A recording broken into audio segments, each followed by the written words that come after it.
And I would say to all of you, if you're ever facing a decision in your life, this is kind of a good rule of thumb, because you always have to ask yourself, is this not right for me, or am I just useless and lazy?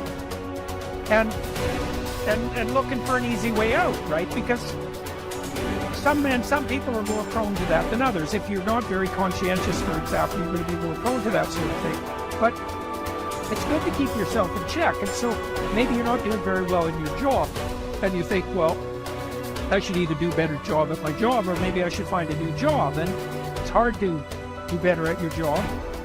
And so then you might wonder if your decision to find a new job is just an escape. Do you have a better plan? And if the answer is no, well, that's not a very good plan. But if the rule is you'll only escape to something equally or more difficult, or more challenging, let's say, then kind of check yourself against your own temptation.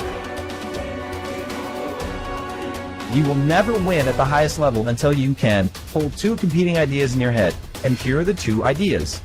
Idea number one, this is going to take me 10 years. Idea number two, I'm going to make it happen today. And I'm going to ask myself every day, why didn't it happen today? What thing did I not do? What skill set am I missing? What am I going to have to do? What's the next massive leap forward? But it's going to take 10 years and only actually going to happen for me if I'm going all out every day, like it has to happen right now. I and other successful people wake up every day doing the same thing, fighting back against the distractions, the fears, the doubts. And we learn over time, we build into a habit to spend more time having control instead of more time being out of control. Every day is an opportunity for you to start taking control of your life. The first step. Don't be anxious. The second step. Concentrate on what you have to do. Fix your eyes on it. Remind yourself that your task is to be a good human being. Then do it without hesitation. There are few people who have decided within themselves, I've got what it takes to make it. They're not afraid about tomorrow because of how they see themselves, because of what they feel that they deserve, because of what they feel that they can create for themselves. Because these people have decided, as they look at the future, as they look at themselves, there's a way.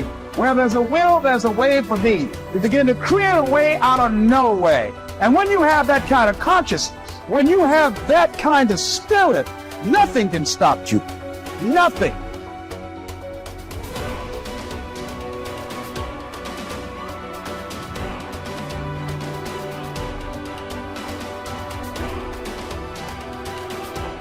At dawn, when you have trouble getting out of bed, tell yourself, I have to go to work as a human being. What do I have to complain of if I'm going to do what I was born for, the things I was brought into the world to do, or is this what I was created for? To huddle under the blankets and stay warm? So you were born to feel nice. Instead of doing things and experiencing them, don't you see the plants, the birds, the ants and spiders and bees going about their individual tasks, putting the world in order as best they can? And you're not willing to do your job as a human being? Why aren't you running to do what your nature demands? You don't love yourself enough, or you'd love your nature too and what it demands of you. Casting aside other things, hold to the precious few. And besides, bear in mind that every man lives only the present, which is an indivisible point, and that all the rest of his life is either past or is uncertain. Brief is man's life, and small the nook of the earth where he lives. Brief, too, is the longest posthumous fate, buoyed only by a succession of poor human beings who will very soon die and who know little of themselves, much less of someone who died long ago. Just that you do the right thing. The rest doesn't matter, cold or warm, tired or well rested, despised or honored, dined or busy with other assignments. Because dying too is one of our assignments in life. So as well, to do what needs doing, look inward. Don't let the true nature of anything elude you. Before long, all existing things will be transformed to rise like smoke, assuming all things become one, or be dispersed in fragments, to move from one unselfish act to another with God in mind. Only there, delight and stillness. When jarred, unavoidably by circumstances, revert at once to yourself and don't lose the rhythm more than you can help. You'll have a better grasp of the harmony if you keep going back to it. When another blames you or hates you, or people voice similar criticisms, go to their souls, penetrate inside and see what sort of people they are. You will realize that there is no need to be racked with anxiety that they should hold any particular opinion about you. When you wake up in the morning, tell yourself, the people I deal with today will be meddling, ungrateful, arrogant, dishonest, jealous, and surly. They are like this because they can't tell good from evil. But I have seen the beauty of good and the ugliness of evil and have recognized that the wrongdoer has a nature related to my own. Not of the same blood and birth, but the same mind and possessing a share of the divine, and so none of them can hurt me. No one can implicate me in ugliness. Nor can I feel angry at my relative or hate him. We were born to work together like feet, hands, and eyes, like the two rows of teeth, upper and lower. To obstruct each other is unnatural. To feel anger at someone, to turn your back on him, these are unnatural. You want to begin to look out on your life and what you want for you.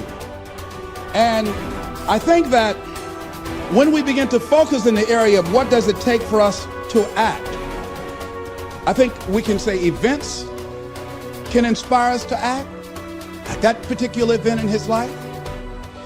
Circumstances. A friend of mine, he wanted to do something and he just did not have the motivation and the drive and the confidence within himself. But his circumstances changed overnight through an acquisition of the company that he worked for.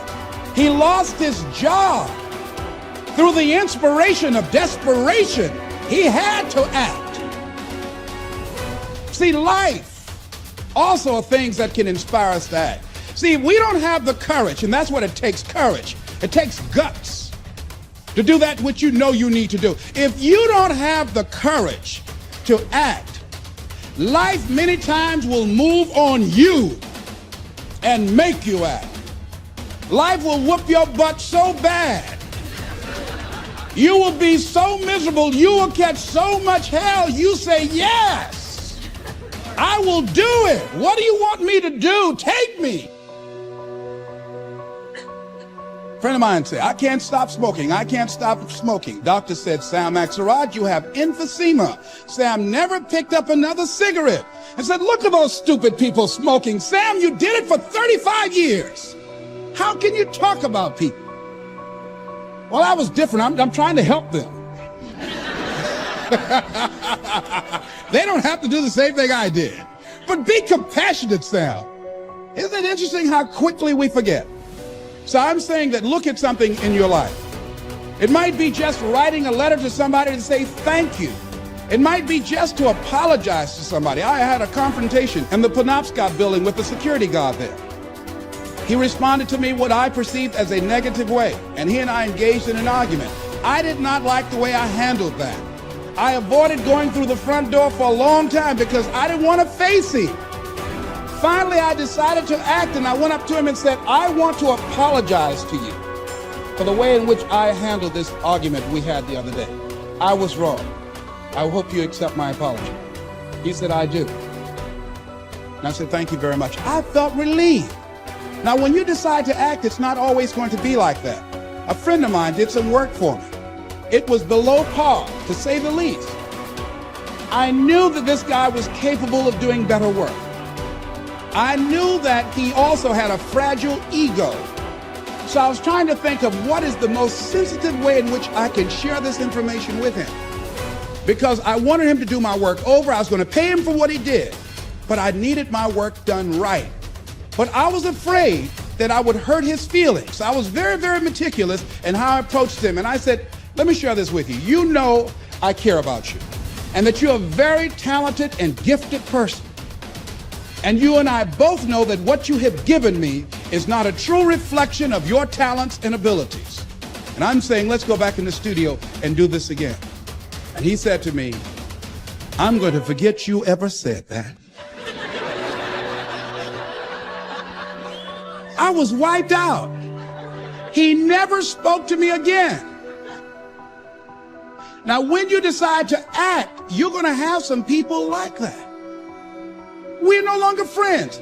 I lost sleep over that, ladies and gentlemen. I said, I can't believe that. I remember sitting up one night looking at the phone. I said, I gotta call him. He said, no. And I said, no, forget that. I called, man, look here, we've been knowing each other for too long to allow this to come between us. He said, don't call me anymore, and hung up. And then I wanted to think about what can I do to make it up to him? And then something came to me, Les, what do you have to prove? See, many things we don't do is because of the fact we want people to like us. There's some necessary losses in life. When you decide acting in your best interest, you're going to lose some friends. Everybody's not going to approve of you. There's some people that won't like you. Who do you think you are? You're arrogant. What do you think you can do? You think you can get away with that? You're selfish. Thanks, I got that. It's my life. And so what I'm saying to you is that as you begin to look out on your life, this is challenging. This is not easy acting. So what are the things that we can begin to do to harness our will? Number one, you've got to bring it out and look at it. You've got to take the power out of it. You've got to expose it to the truth. And the truth is that it has no power over you. So write down something you want to act on, but for some reason that you've been holding back, and look at it. The next thing is, ask yourself the question, is it helping you to continue to put it off? If it's an asset for you to continue to procrastinate, then continue to do that. But if it's a liability for you, if it's causing you some mental and some emotional challenges, or perhaps a financial problem, look at that. Examine that for what it is. Next step, ask yourself, what's blocking you? What's preventing you from acting? Why don't you have the courage to handle that? Why won't you face that? What are you running away from? What kind of avoidance behavior are you engaged in? Next is, what is the worst thing that can happen when you take action? So I looked at that and I said, what's the worst thing can happen when I tell him this? He can say, I don't like you. And he did. Now what happened? I experienced that. I looked at that. I saw that. And guess what, ladies and gentlemen? I didn't die. My feelings were hurt a little bit. I lost some sleep about it. And sometimes I think about it when I drive past his house. But I'm still here. It's uncomfortable. But it's okay. It doesn't bother me anymore. I've gotten used to it now.